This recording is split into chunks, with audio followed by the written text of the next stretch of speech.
resistiendo el abandono de mis hijos en mi propia casa, una historia de supervivencia emocional.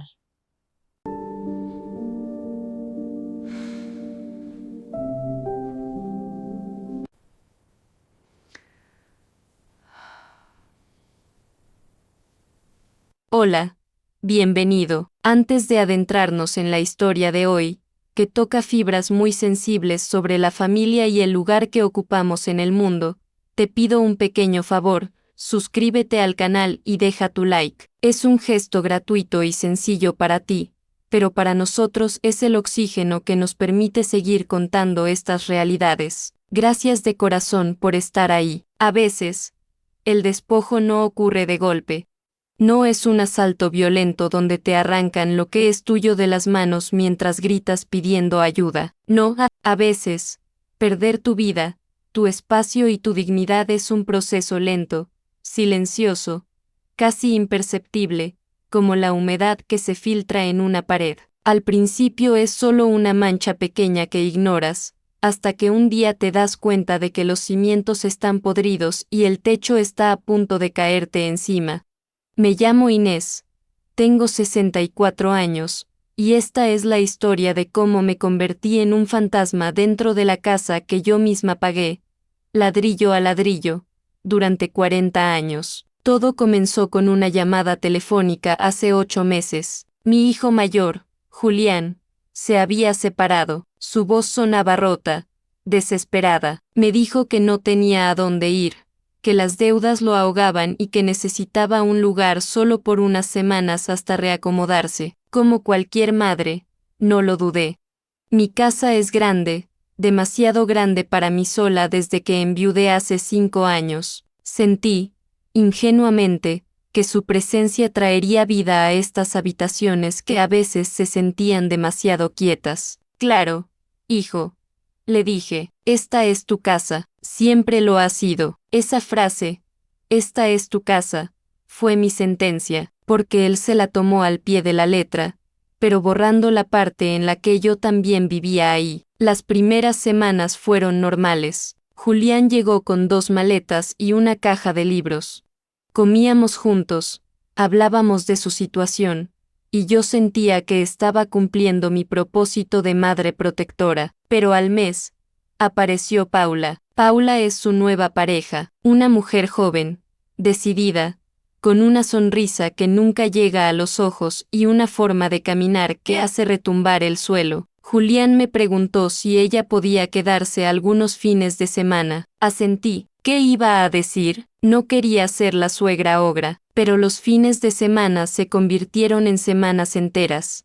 Y de pronto, un martes cualquiera, llegué del mercado y encontré las cosas de Paula en el baño principal, mis cremas, mis toallas bordadas, mi jabonera de cerámica. Todo había sido desplazado a una esquina o guardado dentro de un mueble bajo, sustituido por frascos de marcas que no conozco y un cepillo eléctrico que zumba como un taladro cada mañana a las 6. Nadie me preguntó, nadie me dijo, mamá, ¿te importa si Paula se muda? Simplemente sucedió.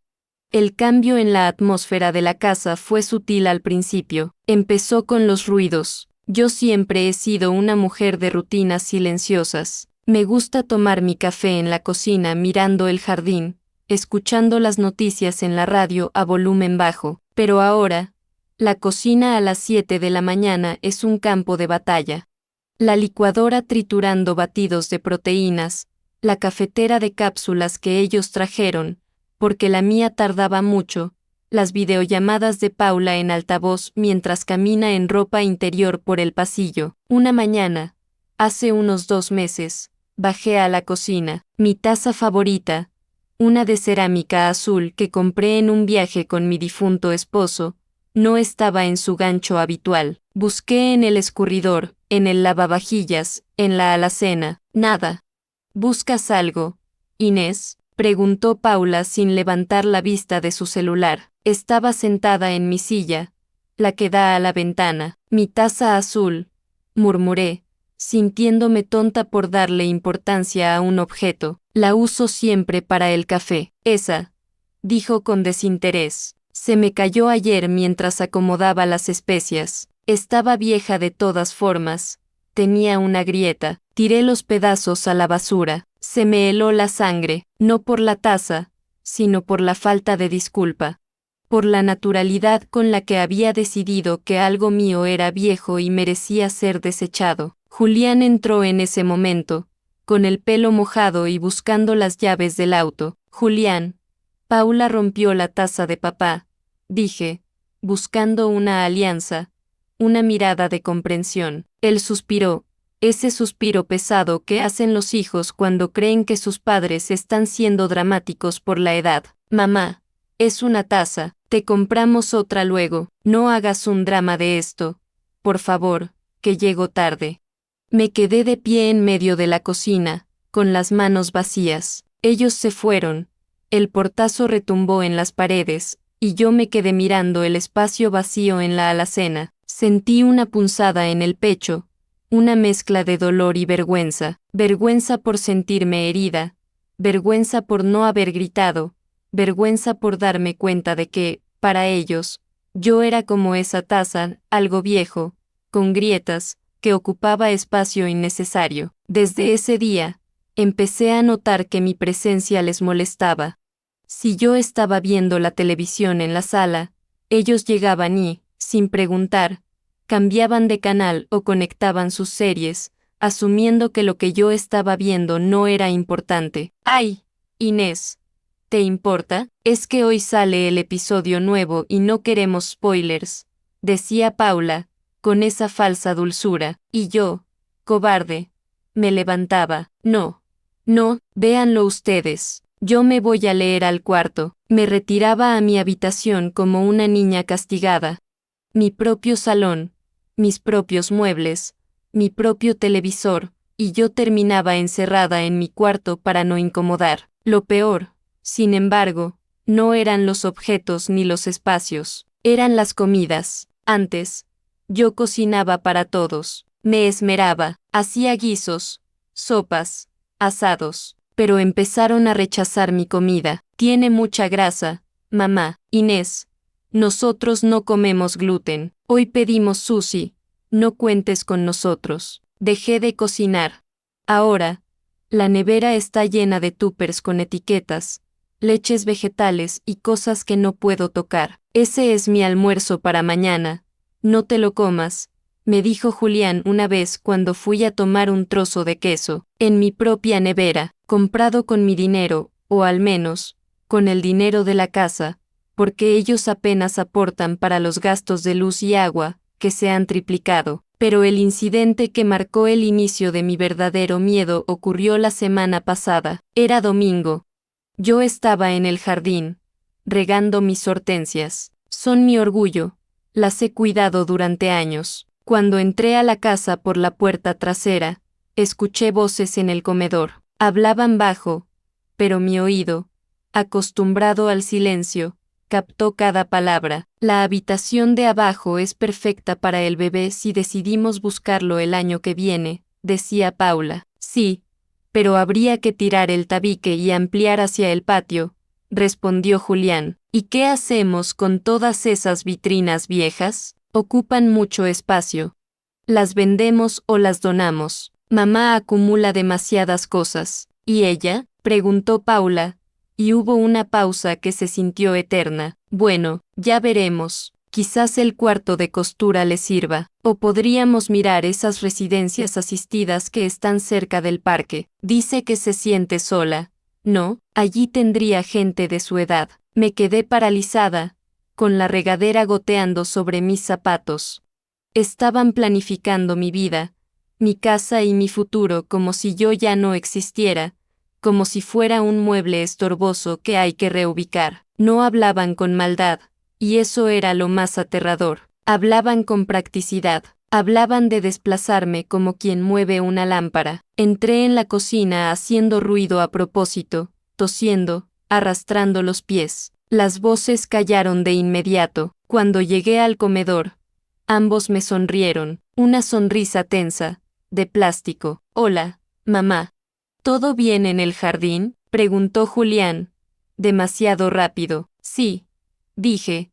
Y mi voz tembló un poco. Todo bien. Solo que hay algunas malas hierbas que están intentando ahogar a las flores buenas. Voy a tener que arrancarlas de raíz. Ellos intercambiaron una mirada rápida, pensando que hablaba de botánica. No entendieron que, en ese momento, algo se había roto dentro de mí. El miedo se estaba transformando en otra cosa.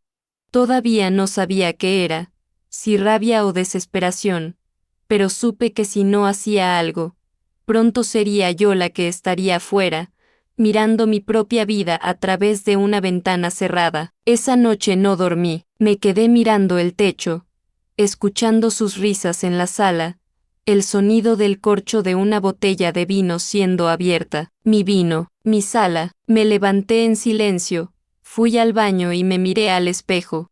Vi las arrugas, vi el cansancio, pero busqué en el fondo de mis pupilas a la mujer que había levantado esa casa, la que había trabajado doble turno cuando mi esposo enfermó, la que había criado a ese hombre que ahora planeaba mi exilio entre susurros. No, le dije a mi reflejo, fue un susurro, pero sonó como un grito en mi cabeza, no me voy a ir, pero no sabía cómo pelear esta guerra, no podía echarlos a la calle a gritos. Julián es mi hijo, y a pesar de todo, lo amo, y Paula es hábil. Si yo gritaba, yo sería la vieja loca, si yo reclamaba, sería la egoísta. Tenía que ser inteligente, tenía que recuperar mi territorio de la misma forma en que me lo estaban quitando, centímetro a centímetro, en silencio, y sin que me vieran venir. Al día siguiente, lunes, hice mi primer movimiento. Fue algo pequeño, casi insignificante, pero fue el primer paso de mi resistencia. Mi primer movimiento no fue gritar, ni tirar su ropa por la ventana, aunque ganas no me faltaron. Fue algo mucho más pequeño, casi administrativo, pero marcó una línea invisible en el suelo. Esa misma mañana del lunes, en cuanto escuché el motor del coche de Julián alejarse y el zumbido del secador de pelo de Paula cesar, llamé a un cerrajero. Le pedí que cambiara la cerradura de la puerta del cuarto de costura. Esa habitación pequeña, llena de hilos, retales y mi vieja máquina Singer, era el lugar que ellos habían designado en su conversación secreta como la futura habitación del bebé o, peor aún, mi futura celda antes del asilo. Cuando el cerrajero terminó, cerré la puerta con llave y me colgué la pequeña llave de metal en una cadena alrededor de mi cuello, escondida bajo la blusa, contra mi piel. Sentir el metal frío me dio una extraña seguridad. Era mi secreto, era mi territorio blindado. La reacción no tardó en llegar. Fue esa misma tarde. Estaba en la cocina pelando unas verduras, solo para mí. Había decidido dejar de cocinar para ellos cuando Paula apareció con una caja de zapatos en las manos. Inés iba a guardar unos zapatos de invierno en el cuarto ese del fondo, pero la puerta no abre. Parece atascada. No me giré. Seguí cortando las zanahorias con un ritmo constante. No está atascada, Paula. Está cerrada con llave. El silencio que siguió fue espeso. Pude sentir su confusión transformándose en indignación. ¿Con llave? ¿Por qué? Solo quería dejar unas cosas. Ya sabes, para que no estorben en el pasillo. Dejé el cuchillo. Me sequé las manos en el delantal y me giré para mirarla. Mantuve la voz suave. Esa voz de abuela inofensiva que ellos creían que yo era, porque hay agujas, tijeras y productos químicos para las telas. No quiero que nadie se lastime. Además, estoy trabajando en un proyecto delicado y necesito que no entre polvo. Paula parpadeó, incrédula. No se creía la mentira, pero no podía rebatirla sin admitir que ella consideraba esa habitación como espacio disponible para su expansión. Bueno, le diré a Julián, dijo, dando media vuelta con un movimiento brusco de su melena. Esa noche, la tensión en la cena se podía cortar con un cuchillo. Julián no me miró a los ojos. Comieron una pizza que habían pedido, directamente de la caja, en la mesa del comedor, sin ofrecerme ni una rebanada. Yo comí mi sopa en la cocina. Por primera vez en 40 años, me sentí una extraña en mi propia casa, cenando como el servicio doméstico mientras los señores ocupaban el salón principal, pero al tocar la llave bajo mi ropa, sonreí. Había ganado 1 metro cuadrado. Sin embargo, la guerra silenciosa apenas comenzaba. A los pocos días, llegó la factura de la luz. El monto era exorbitante, casi el triple de lo que yo solía pagar. El uso constante de calefactores, las luces encendidas en habitaciones vacías, los aparatos electrónicos conectados 24 horas. Dejé el sobre abierto sobre la mesa del desayuno, justo al lado de las llaves del coche de Julián. Cuando bajó, con los ojos hinchados de sueño, lo vio. Julián, hijo, necesitamos hablar de esto. Mi pensión no cubre este gasto. Tienen que aportar la mitad. Él suspiró, frotándose la cara con exasperación. Mamá, por favor, apenas estamos saliendo de las deudas. Paula aún no cobra su comisión del mes. ¿No puedes tirar de los ahorros de papá? Seguro dejó algo guardado para emergencias. Esta es una emergencia. Me quedé helada. Los ahorros de papá. Ese dinero era intocable. Era mi seguridad para la vejez, para medicinas, para no depender de nadie. Que él lo supiera y lo sugiriera con tanta ligereza me dolió más que la factura misma. Ese dinero no se toca, Julián. Es para mi salud. Pues tu salud está bien, estalló de repente, golpeando la mesa.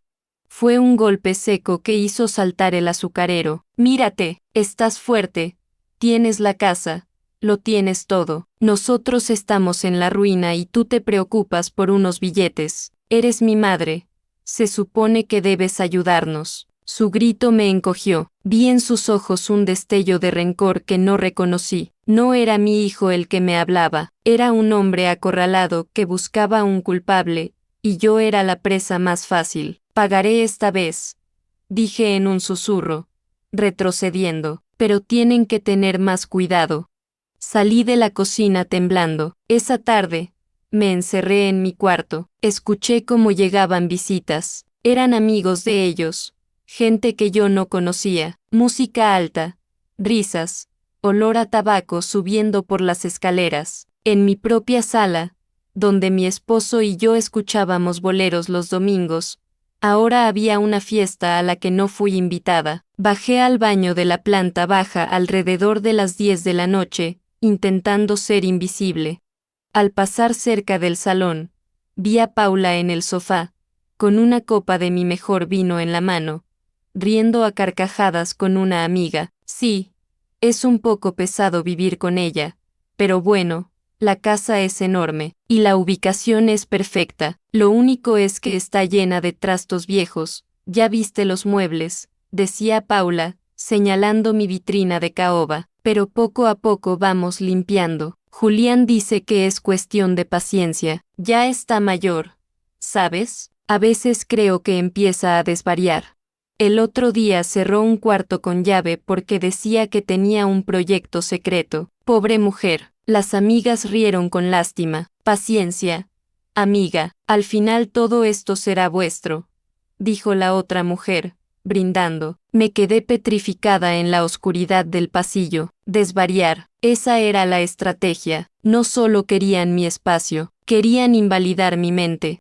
Si lograban convencerse a ellos mismos y al entorno de que yo estaba perdiendo la cabeza, cualquier decisión que tomaran sobre mí, como enviarme a una residencia, estaría justificada como un acto de cuidado. Sentí una náusea profunda. No era solo egoísmo, era crueldad calculada. Regresé a mi habitación sin hacer ruido. No lloré, el tiempo de llorar había pasado. Me senté en mi escritorio y saqué una libreta vieja que tenía guardada. Un cuaderno de tapas duras, negro, que solía usar para anotar recetas. Arranqué las hojas usadas y, en la primera página en blanco, escribí la fecha. Empecé a anotar todo. Lunes 12, cambio de cerradura. Reacción hostil de paseo. Jueves 15, factura de luz triplicada. J, exige usar mis ahorros. Gritos y golpes en la mesa. Sábado 17, Paula dice a sus amigos que estoy desvariando y que están limpiando la casa. Si iban a jugar a que yo estaba loca, yo iba a documentar mi cordura. Cada humillación, cada gasto, cada conversación escuchada, iba a ser mi póliza de seguro, pero lo que descubrí 2 días después no lo pude anotar de inmediato, porque me dejó las manos temblando de puro pánico. Julián se había dejado su portátil abierto en el comedor. Él siempre ha sido descuidado. La pantalla brillaba en la penumbra de la tarde. Me acerqué, con la intención de cerrarlo para que no gastara batería, pero algo en la pantalla me detuvo. Era un correo electrónico abierto. El remitente era un agente inmobiliario local, un tal Marcos Inversiones. El asunto decía, valoración preliminar de la propiedad. El corazón me latía en la garganta mientras leía las líneas. Hola Julián, he revisado los metros cuadrados y la zona. Si logramos hacer la reforma del patio y actualizar la cocina, el valor de venta subiría considerablemente. Entiendo que la titularidad aún no es tuya, pero mencionaste que estabas gestionando un poder notarial por la incapacidad de la propietaria. Avísame cuando tengas eso listo para proceder con las visitas discretas. Me tuve que agarrar del respaldo de la silla para no caer. Incapacidad, poder notarial. Julián no solo quería vivir aquí. Julián estaba preparando el terreno legal para venderme a mí y a mi casa, y quedarse con todo. Escuché el sonido de la llave en la puerta principal. Julián y Paula llegaban. El portátil seguía abierto frente a mí, acusador, revelando la traición más dolorosa que una madre puede imaginar. No tenía tiempo de correr, tenía que actuar, y tenía que hacerlo ya. El sonido de la llave girando en la cerradura fue como un disparo en el silencio de la sala. Mi corazón dio un vuelco violento contra las costillas. No tenía tiempo de correr, ni de pensar una excusa elaborada. Julián y Paula entraban por la puerta, cargados con bolsas de supermercado y riendo de algo que no alcancé a entender. Mi instinto de supervivencia, ese que creía dormido, tomó el control. En lugar de alejarme del portátil culpable, hice lo contrario, me incliné más sobre él y pasé la manga de mi chaqueta de punto sobre la pantalla, como si estuviera quitando una mancha inexistente. Mamá, la voz de Julián cortó el aire, la risa se detuvo en seco. Levanté la vista despacio, obligando a mis músculos faciales a componer una expresión de despiste, de esa inocencia boba que ellos esperaban de mí. Hola, hijo, dije, y mi voz salió más aguda de lo normal. Estaba quitándole el polvo a este aparato. Estaba tan sucio. ¿Lo dejaste encendido? Brillaba mucho. Julián soltó las bolsas en el suelo con un golpe sordo y cruzó la sala en 3 zancadas largas. Me apartó con un gesto brusco, casi un empujón, y cerró el portátil de golpe.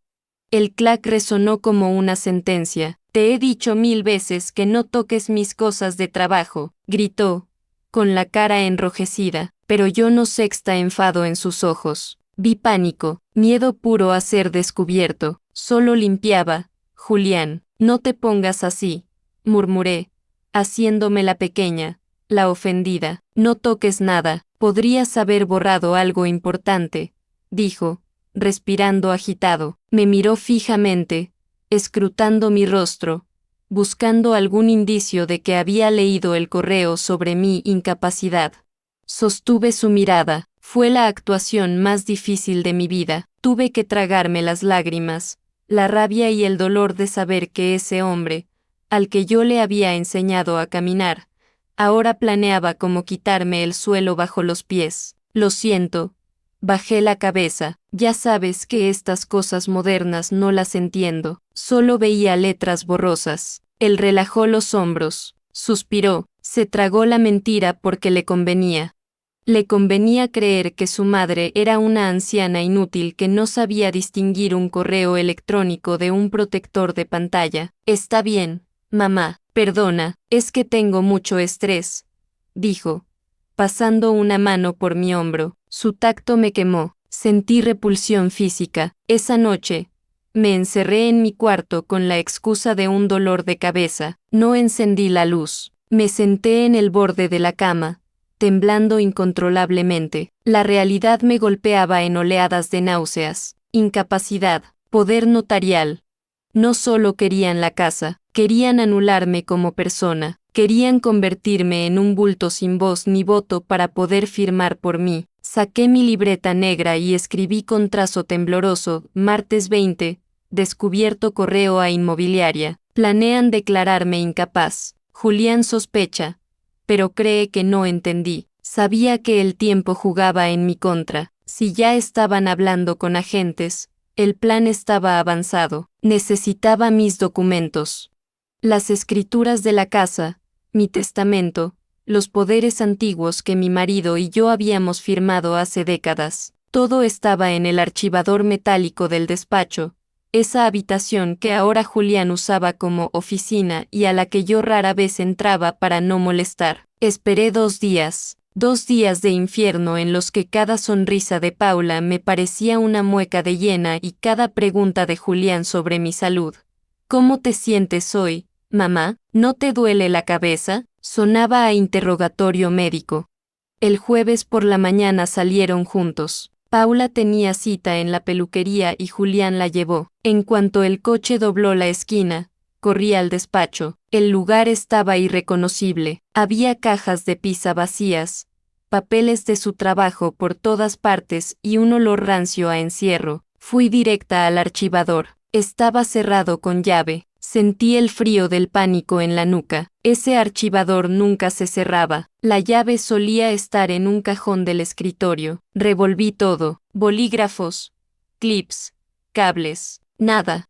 Empecé a sudar frío. ¿Se habían llevado los papeles? Si ellos tenían las escrituras originales, estaba perdida. Busqué desesperada. Levanté la alfombra. Miré detrás de los libros. Entonces, vi algo encima de la estantería alta, escondido detrás de un trofeo de fútbol de la infancia de Julián, una pequeña caja de metal que solía estar en la mesita de noche de él. Me subí a una silla, con las rodillas temblando por la artritis y el miedo. Alcancé la caja.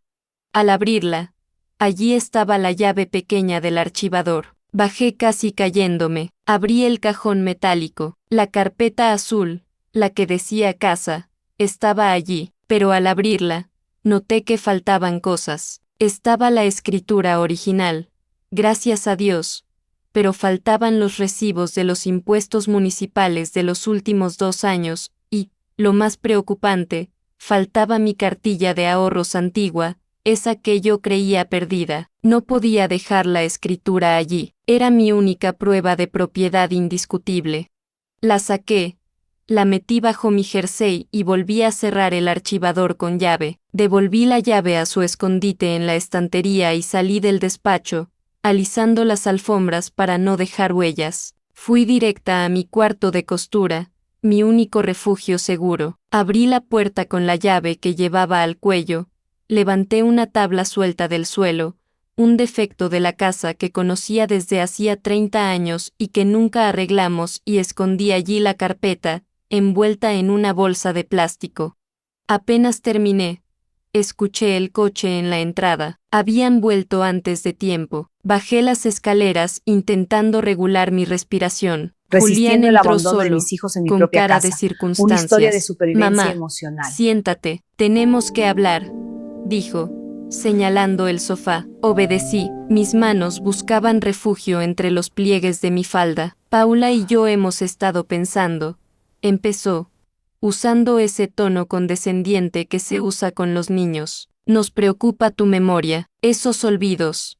Lo de la taza, lo de dejar las luces encendidas, lo confusa que estabas el otro día con el ordenador. Apreté los labios. La trampa se estaba cerrando. Estoy bien, Julián. Son cosas de la edad. No, mamá, no es normal. Creemos que podría ser el principio de algo más serio. Hizo una pausa dramática. He pedido hora con un neurólogo amigo de un compañero. Es especialista en geriatría. La cita es el lunes. No necesito un médico, dije, intentando sonar firme, aunque por dentro gritaba.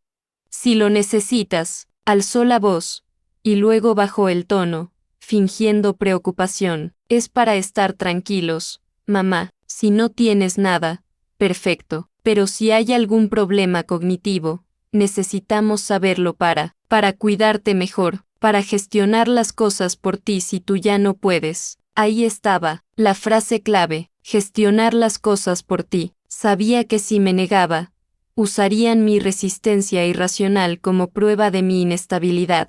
Pero si iba a su médico, el diagnóstico ya estaría escrito antes de que yo entrara en la consulta. Está bien, dije suavemente. Iré al médico. Julián sonrió, aliviado. Genial, es lo mejor. Ya verás que todo saldrá bien. Cuando se fue a la cocina, aproveché para salir al jardín. Necesitaba aire, pero no me quedé allí. Abrí la verja trasera y salí a la calle, caminando rápido, sin bolso, solo con mi monedero en el bolsillo.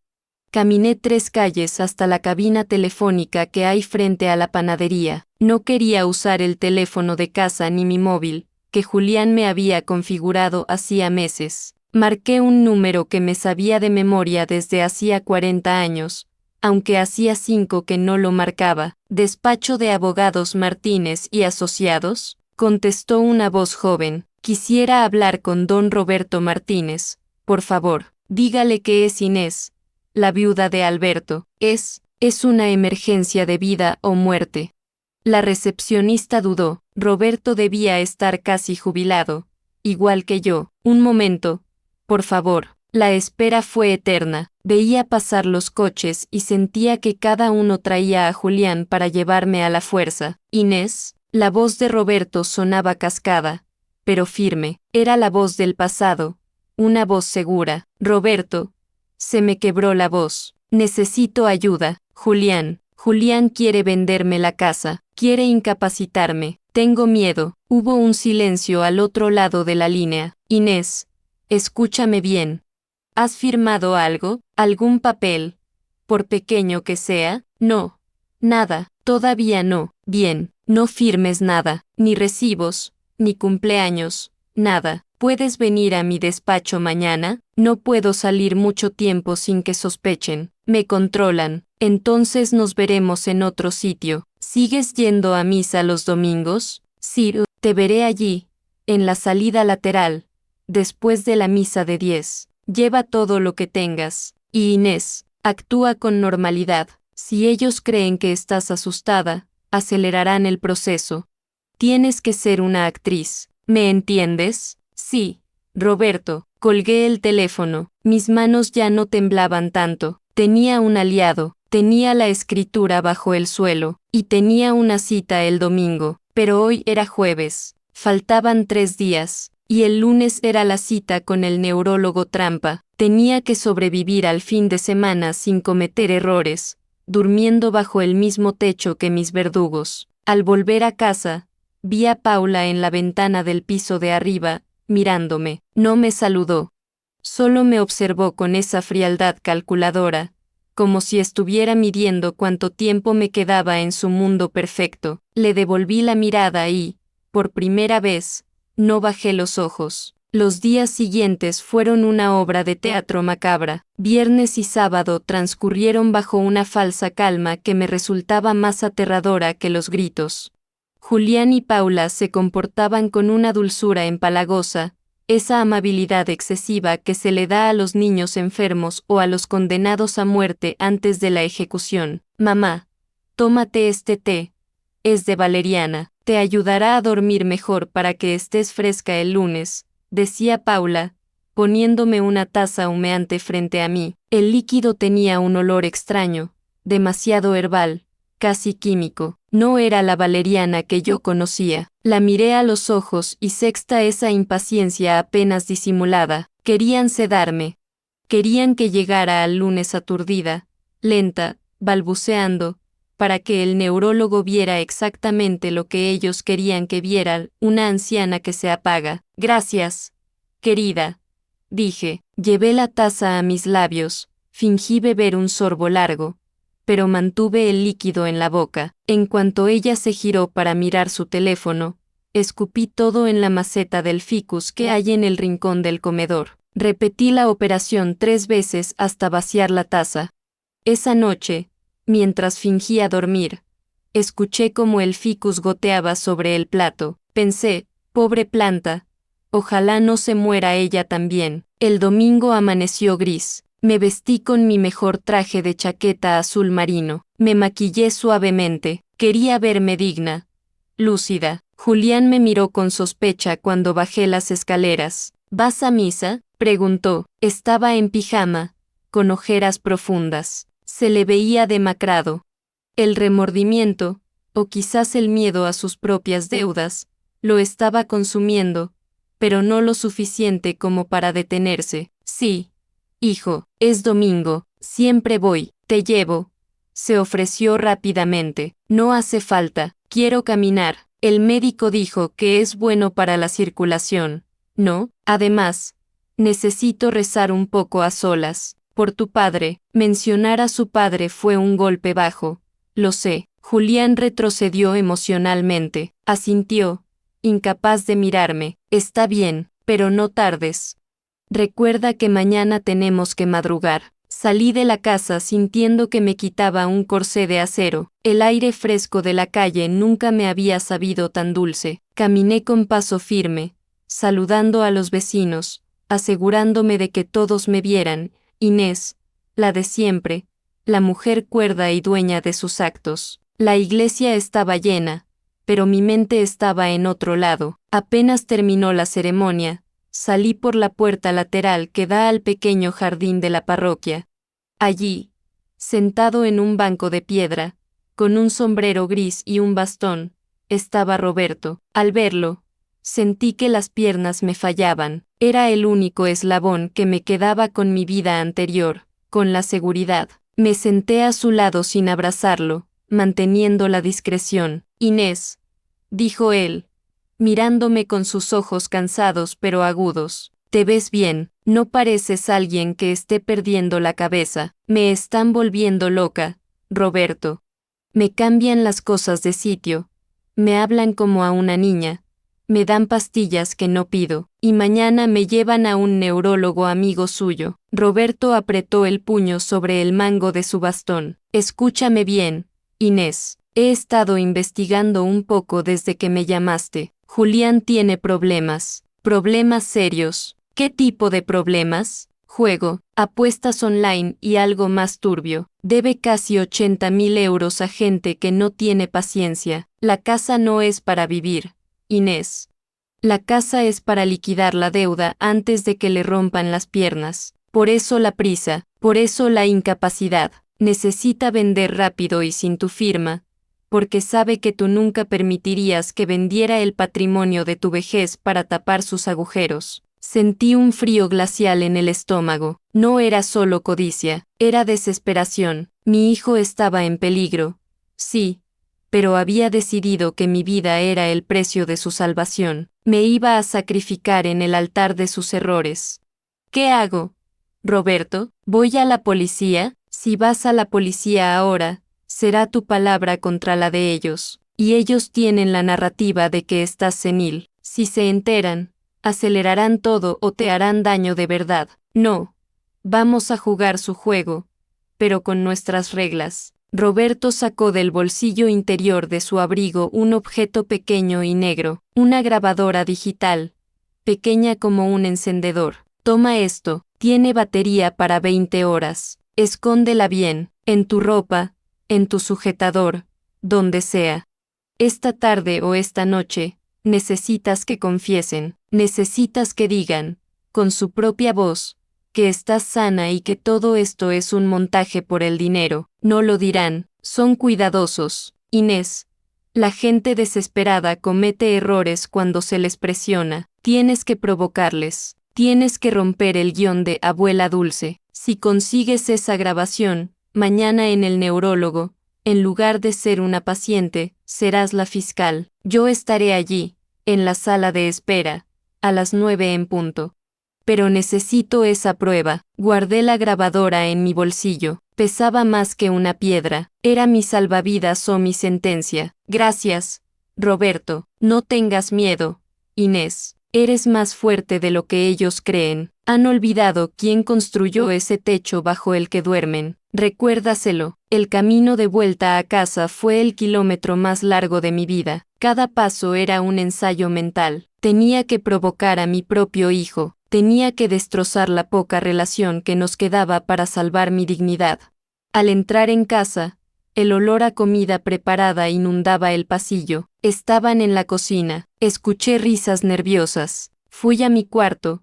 Me quité el traje y me puse una bata cómoda de casa. Escondí la grabadora en el bolsillo profundo de la bata, asegurándola con un imperdible por dentro para que no se cayera. La encendí. La luz roja parpadeó una vez y se apagó, indicando que estaba grabando. Bajé a la cocina. Hola, mamá, hemos pedido pollo asado, dijo Paula, sirviendo vino.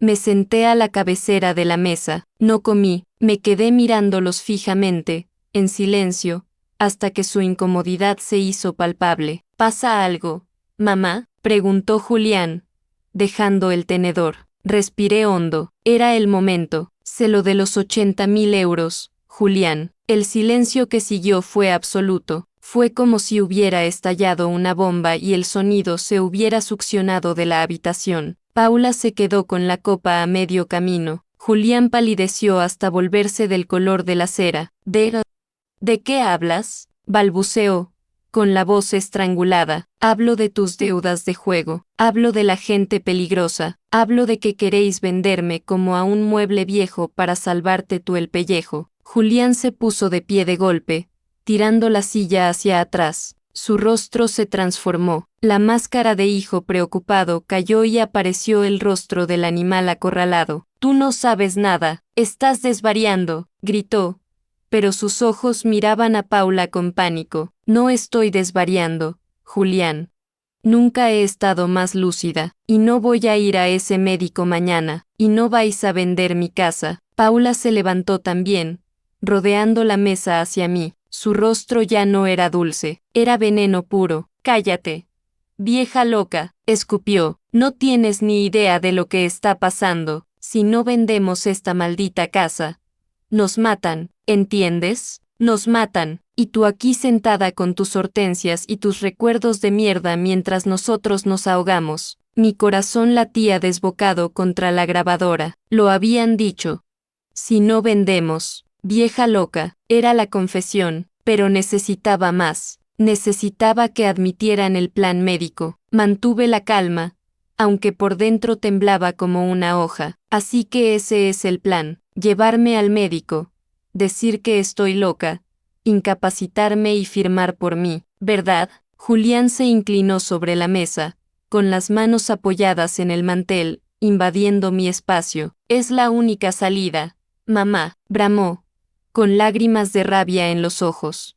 Sí, el médico dirá lo que yo le diga que diga, y tú irás a una residencia donde te cuidarán, y nosotros pagaremos la deuda y todos viviremos. ¿Por qué tienes que hacerlo tan difícil? ¿Por qué eres tan egoísta? Solo tienes que dejarte llevar. ¿Egoísta?, susurré, sintiendo como la grabación capturaba cada sílaba de su traición. Os di todo, y ahora me queréis quitar lo único que me queda, mi mente. Tu mente ya no sirve, gritó Paula. Mañana se acaba esto, quieras o no. Mañana firmarás o te haremos firmar. Julián golpeó la mesa. Basta, me miró con una frialdad que me heló la sangre. Mañana iremos al médico, y tú te portarás bien, porque si no lo haces, mamá, si intentas algo raro, te juro que no hará falta ninguna residencia. Simplemente te declararán incompetente y te dejarán sedada en una cama el resto de tus días. Tengo los poderes listos. No tienes escapatoria. Me levanté despacio. Mis rodillas aguantaron.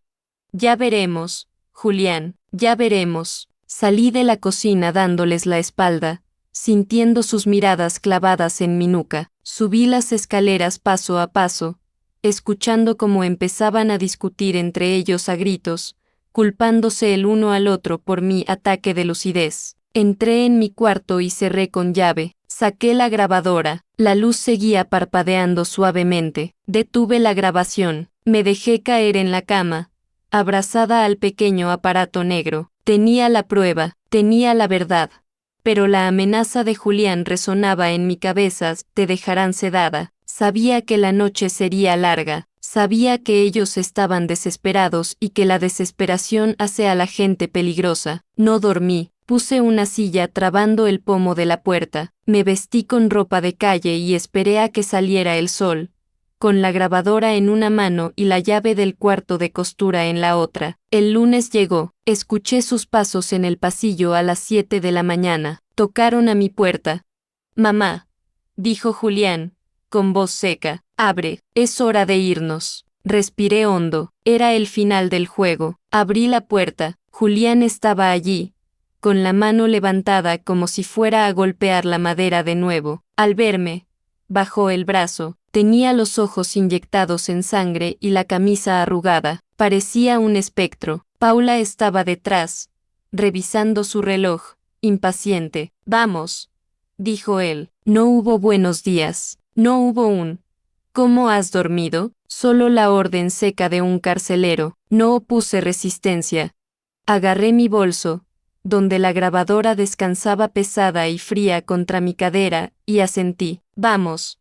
Repetí. El viaje en coche fue un funeral. Nadie hablaba. Yo miraba por la ventanilla, viendo pasar las calles de mi barrio, las tiendas donde he comprado durante 30 años, el parque donde llevé a Julián a aprender a andar en bicicleta. Me despedí de todo eso en silencio, no porque fuera a perderlo, sino porque la Inés que regresara a casa ya no sería la misma. La inocencia se había terminado para siempre. La clínica estaba en un edificio moderno de cristal y acero en el centro. Todo era blanco, estéril, intimidante. Nos hicieron pasar casi de inmediato. El neurólogo, el tal doctor Aranda, era un hombre joven con una sonrisa demasiado ensayada. Saludó a Julián con un apretón de manos que delataba familiaridad. Señora Inés, siéntese aquí, por favor, me indicó, señalando una silla baja frente a su escritorio.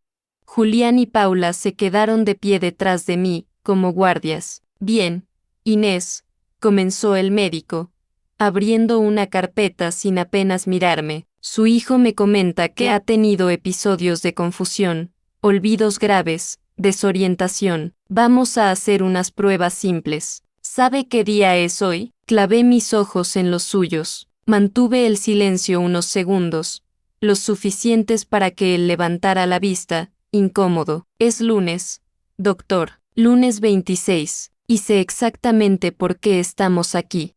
Julián se removió a mi espalda. Mamá, por favor, coopera, susurró con tensión. Estoy cooperando, dije, sin dejar de mirar al médico. Pero antes de seguir, doctor, me gustaría que pasara mi abogado. Está en la sala de espera. El silencio en la habitación se volvió sólido. El doctor Aranda frunció el ceño y miró a Julián. ¿Abogado? Julián, no me dijiste nada de esto. No, no sé de qué habla. Está confundida, se apresuró a decir Paula, con la voz aguda por los nervios. Es parte de su delirio, doctor. Cree que la perseguimos. Me levanté despacio, mis piernas no temblaban. Saqué la grabadora del bolso y la puse sobre el inmaculado escritorio de cristal. El golpe seco del plástico resonó como un mazo de juez. No es un delirio, dije con voz firme. Una voz que no sabía que tenía. Roberto Martínez está fuera. Y esta grabadora tiene una conversación de anoche donde mi hijo y su pareja admiten que el único propósito de esta visita es declararme incapaz para vender mi casa y pagar deudas de juego. Presioné el botón de play. La voz de Paula llenó la consulta, chillona y cruel. Si no vendemos esta maldita casa, nos matan, y tú aquí sentada con tus hortensias. Luego la de Julián. Te declararán incompetente y te dejarán sedada. Lo detuve. El doctor Aranda se puso pálido. Cerró la carpeta de golpe y se puso de pie, alejándose del escritorio como si quemara. Julián, esto es, yo no puedo participar en esto. Si hay un abogado fuera, es una trampa, gritó Julián, avanzando hacia mí. Dame eso. Pero antes de que pudiera tocarme, la puerta se abrió. Roberto entró, apoyado en su bastón, pero con la presencia de un gigante. Detrás de él, 2 guardias de seguridad de la clínica que Roberto había alertado discretamente al entrar. Yo no lo haría, hijo, dijo Roberto con voz calmada. Si tocas a tu madre, llamo a la policía ahora mismo. Tengo copia de esa grabación en mi nube desde esta mañana. Inés me la envió antes de salir. Julián se detuvo, miró a Roberto, me miró a mí, y luego se derrumbó en la silla de pacientes, cubriéndose la cara con las manos. Paula, en cambio, retrocedió hacia la puerta, con los ojos desorbitados, buscando una salida como una rata acorralada. Inés, dijo Roberto, poniéndose a mi lado y poniendo una mano en mi hombro, tienes 2 opciones. Podemos ir a comisaría y denunciar esto como intento de estafa, coacción y violencia psicológica, o podemos arreglarlo aquí. Miré a mi hijo, al hombre que acuné, al que curé las fiebres, al que pagué la universidad. Estaba allí, roto, llorando no por arrepentimiento, sino por miedo. No quiero ir a la policía, dije. Sentí como Julián soltaba el aire, aliviado, pero tampoco quiero volver a verte. Julián levantó la cabeza. Mamá, no me llames así. Le corté. El dolor en mi pecho era insoportable, pero necesario. Tienes hasta las 6 de la tarde para sacar todas tus cosas y las de ella de mi casa. Dejáis las llaves en el buzón. Si a las 6:01 queda algo vuestro, o si estáis allí, entonces sí llamaré a la policía, y entregaré la grabación. Pero mamá, no tenemos a dónde ir. La deuda, balbuceó, con lágrimas corriendo por su cara. La deuda es tuya, Julián.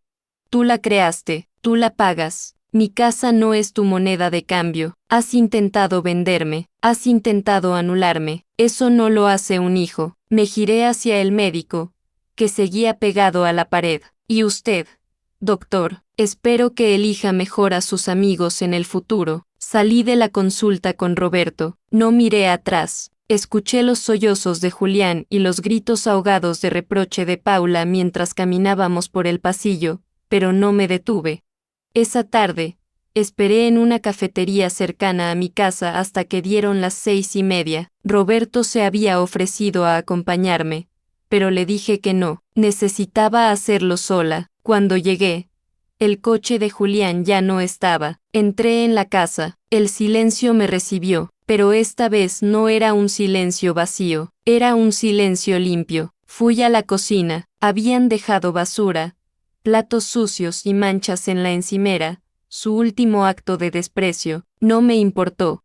Abrí las ventanas de par en par para que saliera el olor a encierro y a traición. Subí las escaleras. El cuarto de invitados estaba revuelto, pero vacío. Fui al baño y vi que mis cremas, las que Paula había apartado, seguían en el rincón oscuro del mueble. Las saqué una a una y las puse en su lugar, frente al espejo. Me miré en el reflejo. Estaba ojerosa, pálida, y parecía 10 años más vieja que la semana anterior, pero mis ojos estaban claros. La mujer que me devolvía la mirada ya no era una víctima, era una superviviente. Esa noche, me preparé una sopa. La tomé en mi taza azul, la que había rescatado de la basura y pegado con cuidado días atrás. Se notaban las grietas, sí, pero servía. Retenía el calor, como yo. Julián no ha vuelto a llamar. Sé por Roberto que se fueron a otra ciudad, huyendo de los acreedores. A veces, por las noches, me despierto pensando en él, preguntándome si está bien, si come, si sigue vivo. El instinto de madre no se apaga con un interruptor. Por mucho que te rompan el corazón, duele, duele cada día. Es un dolor sordo, constante, como una vieja herida de guerra cuando cambia el tiempo. Pero luego miro a mi alrededor. Veo mis paredes, mis libros, mi jardín, veo mi santuario, y respiro. Estoy sola, sí, pero estoy a salvo, y soy la dueña de mi historia. Esta historia no termina aquí. Hay relatos que nunca pude subir al canal. El enlace está en la descripción.